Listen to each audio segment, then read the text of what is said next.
Hi అండి, అందరికీ నమస్కారం. Welcome to my channel. ఈ వీడియోలో ఆంధ్రప్రదేశ్ రాష్ట్ర ప్రభుత్వ ఉద్యోగులకు మరియు పెన్షనర్ల పెండింగ్ బిల్లుల చెల్లింపుల జాప్యంపై అసెంబ్లీలో చర్చ. సో, గత ప్రభుత్వము ఈ మేరకు ఉద్యోగుల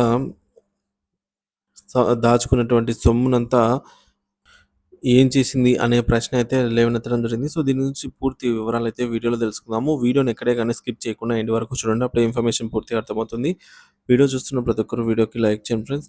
ఈ వీడియోని తోటి ఉద్యోగ పెన్షన్ మిత్రులతో అయితే షేర్ చేయండి. కొత్తగా మన ఛానల్ చూస్తున్నవారు సబ్స్క్రైబ్ చేసుకోకుంటే వెంటనే మన ఛానల్ అయితే సబ్స్క్రైబ్ చేసుకోండి. దీని ద్వారా నేను చేసే లేటెస్ట్ వీడియోస్ అన్నీ మీ వరకు రీచ్ అవుతాయి. ఇక ఆలస్యం చేయకుండా ఆ వివరాలేంటో చూసేద్దాము. సో ఫ్రెండ్స్, ఇప్పుడు అసెంబ్లీలో జరిగినటువంటి ఈ ఉద్యోగ పెన్షనర్ల బకాయిలపైన కీలక చర్చ అయితే ఏదైతే ఉందో అది చూసేద్దాము. డబ్బులో నుండి 4,800 కోట్ల రూపాయలు మీరు వాళ్ళ దగ్గర తీసుకొచ్చి మేము వడ్డీ ఇస్తా అని చెప్పి వాడేశారు. వాళ్ళ వడ్డీ ప్రభుత్వం చెల్లిస్తుంది, అసలు ఇవ్వట్లా. మీరు ఎన్టీఆర్ యూనివర్సిటీ తీసుకొచ్చి 700 కోట్లు వాళ్ళకి ఇస్తే వాళ్ళు పెన్షన్ తీసుకోవాలన్నా, జీతాలు ఇచ్చుకోవాలన్నా చేసుకోవాలి. అలాగే డాక్టర్ మహిళలు డబ్బు తీసుకొచ్చారు.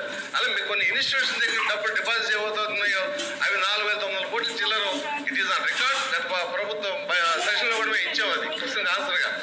ఆ డబ్బులన్నీ మీరు వాడేసి వడ్డీ ఇస్తామంటే ఆ వడ్డీతో ఆ ఇన్స్టిట్యూషన్ నడవు. ఈ అప్పు ఎవరు చెల్లించాలా? ఈ ప్రభుత్వం చెల్లించాలా?